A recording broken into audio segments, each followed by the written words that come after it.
Hello students, welcome to Legacy as Academy. In today's video, we are going to discuss about the recent discovery of crude oil that ONGC has found in the Ballia district of the North Indian state, that is Uttar Pradesh. The crude oil has been discovered in what is referred by ONGC as the Ganga Punjab Basin. So let's try to understand how significant is discovery, where do we find crude oil reserves in India, and how crude oil generally are formed. So first of all, to understand this particular context of the news, recently in the Ballia district of Uttar Pradesh, specifically around the village of Sagarpalli, ONGC has initiated exploration effort as it believes that spread over almost 300 kilometers of the region, we have a large scale crude reserve. Now, this particular venture may involve acquiring land from the local farmer. Now, as of this particular moment, the ONGC has started drilling in a small parcel of land spread over 5 to 6 acres of land. But if there is proven reserves are found there, then obviously a large area of land can be taken and acquired by the ONGC. A significant crude oil reserve is found on the land currently that is owned by the family of very well-known freedom fighter from the Ballia district. That was Chittu Pandey. So the discovery came after a 3-month survey.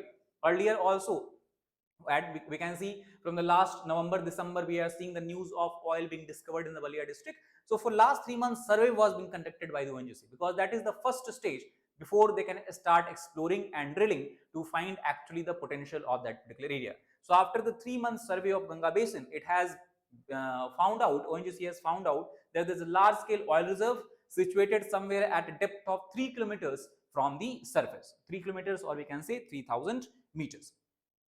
Now, let us try to look at the map to understand where exactly the oil deposits have been discovered.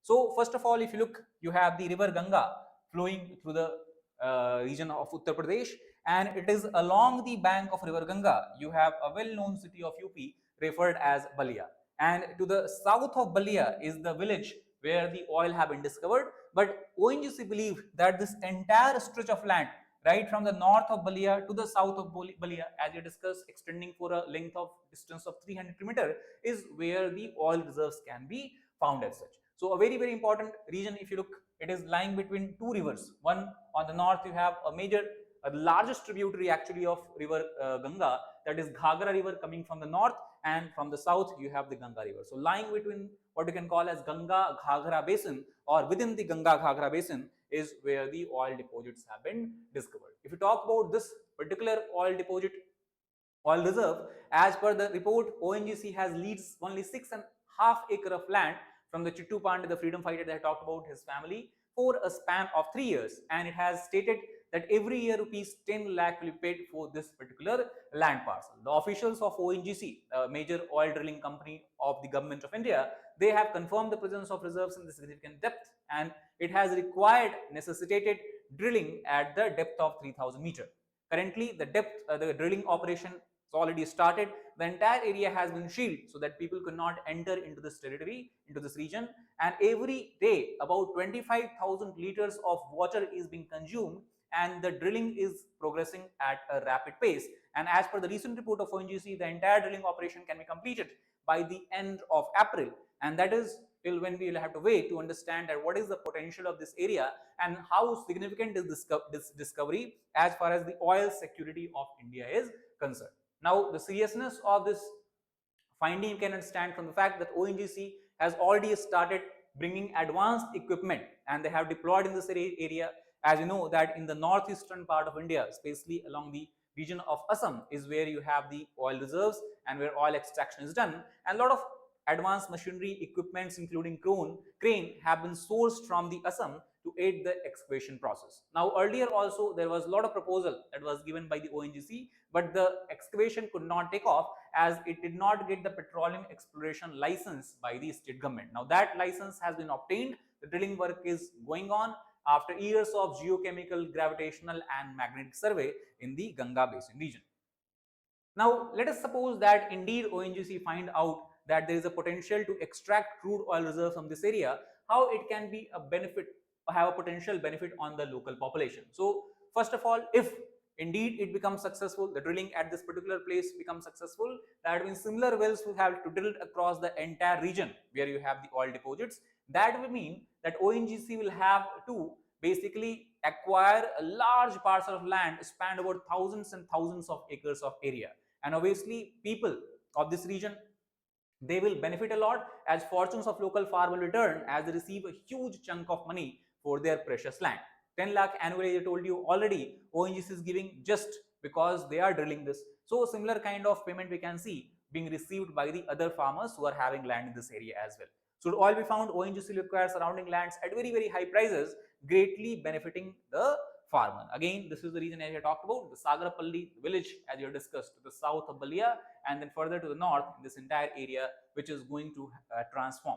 Now, before going into understanding about the India's present oil reserves, where India is producing its oil from, I would want to bring your attention toward a new batch that we are going to start at the Legacy IAS Academy. The batch is going to start on the 17th of April. It is going to be a regular weekday batch, which means you'll have classes every day between Monday to Friday in two sessions, the morning sessions between 10 to 1 and afternoon session between 2 to 5 p.m. Now, in this classroom program, we are going to take care of your need comprehensively, which will cover the entire stage of preparation right from the prelims all the way up to the personality test.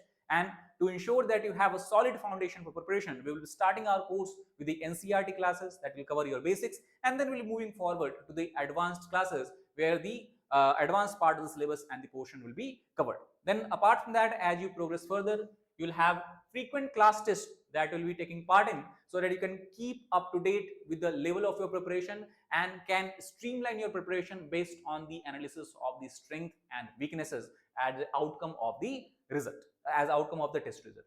Not only that, you will also be having guidance to the mains comprehensive answer writing program. Also, you will be having your personal mentor who will guide you time to time whenever you feel that your this preparation is not up to the mark, or you feel any need to talk about the preparation, or what you can call as the extent of preparation. Now, this batch is restricted to 40 students per batch. So if you're not able to get accommodated on the April 17th batch, the next batch will have on the May 12th with similar kind of features, similar kind of program. Now, many of you are preparing for the examination along with a full-time job. For them, we are having a weekend program as well. Every Saturday and Sunday, we'll be having full-day classes, 10 a.m. to 5 p.m. and all the benefits, all the facilities provided to weekday student should be available to you as well. And in the last, for those of you who are writing prelims this year, we also have a free All India Prelims mock test where you can enroll on our test platform. You can appear in the test. You can then analyze your marks, analyze your results, and based on that, you can check your progress, because just almost only 2 months are left before prelims examination. So it is very important that you prepare by analyzing your strength and weaknesses. You focus more on the areas where you are lagging behind. So for any such kind of questions and doubt you have related to the test or related to the admissions, you can call on this given number 960690004. Now, coming back to the topic, we have discussed that India's crude oil reserve, as we know, is very limited in nature, specifically in the context of the demand or annual demand that we have.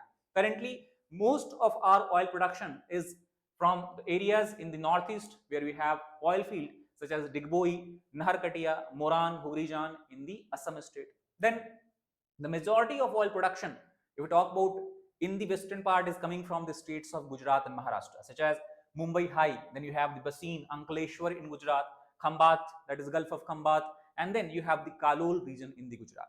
And more recently, we talk about, apart from the oil production, we have started natural gas production from the Krishna Godavari basin as well, where Reliance is the company operating this oil and gas field. If we talk about the proven oil reserve, it is believed that India has a reserve of about 588 million metric ton, where the western region itself accounts for the largest share of this region, followed by the Assam and Gujarat. Now, interestingly, when you talk about the western part, it is the offshore region where you are having the highest amount of oil and gas deposit. Offshore region means in the ocean, that means on the continental shelf. So here ONGC also operate offshore gas extraction plant. Now, estimated crude oil reserve, if you try to understand from percentage perspective, about, if you talk about individual states, 22.8% of reserve you have in the Assam. Then in Gujarat, we are talking about the land. So in the Gujarat, you have 18%. Rajasthan is 15.9%, though extraction is very limited here. Then western offshore, as we discussed, is having a reserve of 33.2%. Andhra Pradesh, especially around Krishna Godavari Basin, you have 1.7%. Tamil Nadu, 1.4%. Nagaland, very less. Arunachal, very less, about 0.44%. So this is how we can understand the distribution of crude oil reserve. Now you have to keep in mind that just because we are having reserves every places, it does not mean that as of now we are extracting oil from all the places. Many of these reserves are just proven, estimated. Oil extraction still has to begin here. Now, if we talk about this particular area, that is the Ganga Punjab Basin, where the Ballia lies, where the oil has been discovered, it comes under the category 3 as given by the Geological Survey of India. Category 3 means such basins with only prospective resources. That means it has the resources, but whether we'll be able to use it or not, that has to be decided after the exploration and discovery phase. And the initial stage of exploration and discovery is what has begun in the region of Ballia. So this entire pink region that you are seeing from here, apart from this region, you also have in the Krishna Godavari Basin in the eastern part. Then you have along the western coast nearby the coastline of Karnataka and this Kerala, and then further in the West Bengal and Bihar region is where you have the category 3 kind of basin. Apart from that, you have category 1 basin where already reserves are being exploited and the oil is being produced, such as the Krishna Godavari Basin, Northeast India, Rajasthan, part of Gujarat. And then category 2 where you have the basin such as you can see the yellow region that you have in the offshore region, central part of India, is where the contingent resources are found. That means this is the area where resources are present, but they have to be developed and monetized. That means you have to give out the tender, give out the contract, and then the companies will start exploring and extracting oil from there. So that is how we can understand in entirety the crude oil reserves of India. Now, the discovery of any crude oil reserve and its further exploration and extraction will have a huge role in ensuring the energy security of India. Because if you compare from year 2018-19 till the current fiscal year, we can see the oil dependency of India on the on other countries. The oil import is continuously rising. So 84% of the total demand of oil we were extracting in year 2018-19, and that has risen now to 87.7%, and it is estimated that in this year it will even rise up to 88.2%. So any discovery and the further extraction of oil domestically will cause decline on the burden, import burden, and the exchequer burden that we have on India, also bridging the trade deficit. Now, as we have discussed, it is the Oil and Natural Gas Corporation of India which is behind the exploration, which is a leading entity established in 1956, and it has played a pivotal role in discovering and developing India's oil field. For example, I told you that the Mumbai High field, that is offshore region, is where we have the largest gas reserves. That was also what I can say discovered and used or utilized by the ONGC. Recently, also in 2024, as its ongoing effort to enhance domestic oil production, it has recently discovered 5 new oil and gas reserves in the western region of India, which spans both onshore as well as offshore regions. That is why ONGC is going to play a very, very crucial role. Now, as we have discussed that the oil and gas resources are a kind of fossil fuel, let us try to understand briefly how do they form. Now, for example, if you talk about the crude oil itself, for example, suppose millions of years ago in the oceans, you have a lot of tiny marine plants and animals, and when they died, they settled on the bottom of the ocean or ocean floor. So their dead bodies were lying there, and then further over a period of time, the marine plants and animals were covered by the layers of silt, sand, and other kind of rock fragments and all that. Now, when this process went on for millions and millions of years, you can understand you have the dead bodies of all these marine plants and animals, over which you have meters and meters of the sand and silt. So that actually applies a huge amount of pressure on these dead bodies, and because of this enormous heat and pressure, then the marine plants and oils start to turn into oil and natural gas. And then above this sand and silt, further when you have the tectonic plate movement, when, so for example, when the Indian plate collided with the Eurasian plate, all the marine deposits that we had in the Tethys Sea, if you have read the geography of India, you know about that. Between India and Eurasia, you had Tethys Sea. So from the Tethys Sea geosyncline, when all this sand and silt and marine sediment began to be uplifted, it basically now makes up the region between India and Peninsular Plateau. That is the plain that we are talking about. So today we drill down through the layers of sand, silt, and rock to reach the rock formation that contains oil and natural gas deposit. That is how we can explain the findings of oil and gas, that why we have oil and gas in the Ganga Punjab basin. It is because of the presence of the sediments. Within those sediments, you have the dead bodies, or you had the dead bodies of marine plants and animals, which now have converted into oil and gas. So that is how we can explain it. So this is all about this particular video.